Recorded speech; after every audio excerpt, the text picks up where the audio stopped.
What's good? What's good? Y'all know who it is. Y'all know what it is. Let's get into this. So, all over the news right now, all over Instagram, all you're really seeing is the conflict going on right now between Ukraine and Russia. I mean, you see some footage that's unbelievable. You see a whole bunch of just helicopters swarming and missiles being thrown and just everything. It's just crazy. It's something straight out of a movie. It's something that none of us have really seen in real time, I feel, or it's very, it's just shocking footage.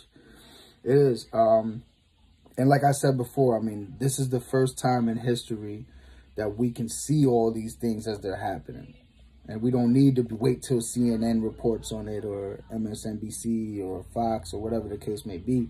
These are regular people out of their windows, their balconies, what have you, just taking footage and uploading it to Instagram, to YouTube, to whatever, wherever you seen it like I did. That's what's going on. It's obviously very shocking.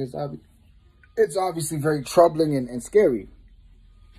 But it makes me think of the impeachment trials with Trump. And if you remember and if you were paying attention, they were saying that Trump wanted the Ukrainian president to slander Joe Biden's son, who was out in Ukraine and held some sort of position where he was making a lot of money. And as you know, during elections, they all looking for dirt on each other. They're all looking to slander and make somebody look bad. And that's what Trump was doing. And he actually had a quid pro quo between the president of Ukraine and him.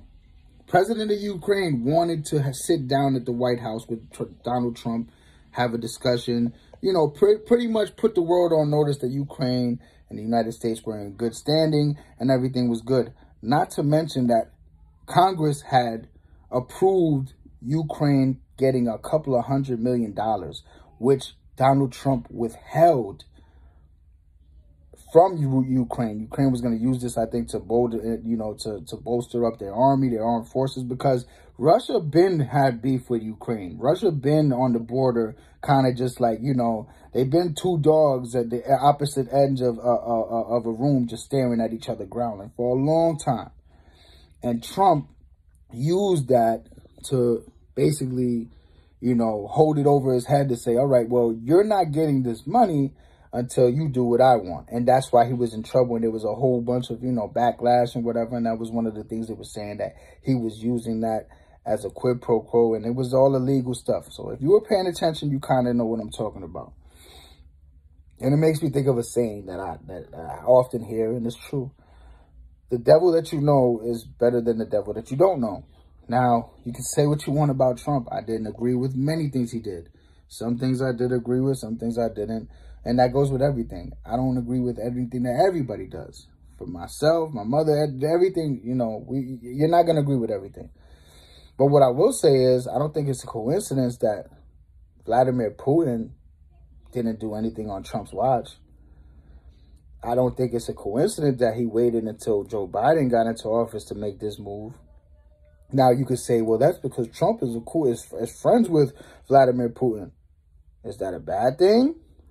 Because actually, people in Ukraine, is that a bad thing that he was friends with? If that's why he didn't do it, ask the people in Ukraine that are getting bombed right now if they would rather his friend be in office that didn't have him bombing them, or a dude that he has no respect for.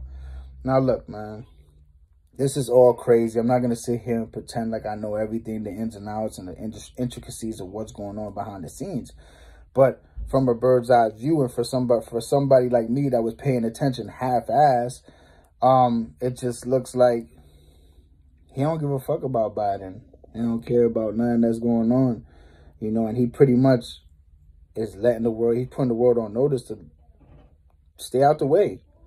Stay out the way. This is a monumental time, because this is going to, look, America, I'm not going to take nothing from us.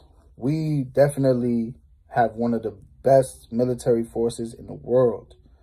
But we're not the only ones. Russia got some shit over there too. China got some shit over there too. And guess what? Russia and China are cool with each other. We don't got no superpower friends like them. England, Get the France? Fuck out of here, man. Listen, we have a great and not to mention they have North Korea. They got a whole bunch of people. Listen, there's gonna be listen, America's like the bully. Once he gets beat up or whatever, once people get fed up with him and everybody stands up against him, it's gonna be a problem. I don't think we have the backing that we need to really compete with these other countries, especially Russia and China. Like I said, North Korea, and God knows who else comes out of the woodwork and says, yeah, I've been wanted a piece of them too. I'm sure there's going to be a lot of Arab countries. Iran is one of them. There's a lot of people that don't like us. Point being, listen, we've lived through all type of history. My generation, I feel like the 80s, the 90s babies, the 2000s babies, and what have you. We have seen the first black president. We've seen 9/11. We've seen the pandemic. We've seen a whole bunch of things in between. Let's not see World War III, people. I don't want to see it. I don't want to see it. I don't want to live through it. I don't want my children to live through it. I don't want it to ever happen again. That was awful. And honestly, with the technology and the things that we have today at our disposal, it would be a lot worse than the other world wars. And those world wars were awful. Millions and millions of people died. But I think that this would be ultimately the worst one because of the technology, because of the things that we have, the weaponry that we have now. Anyway, man, y'all be good out there. Pay attention to what's going on. Please, to be aware is to be alive. Try to, you know, see what's going on out there. And stay close to who you love, man. The times we're living in are crazy. So you never know. Be smart about everything you do. Stay blessed out there. Peace.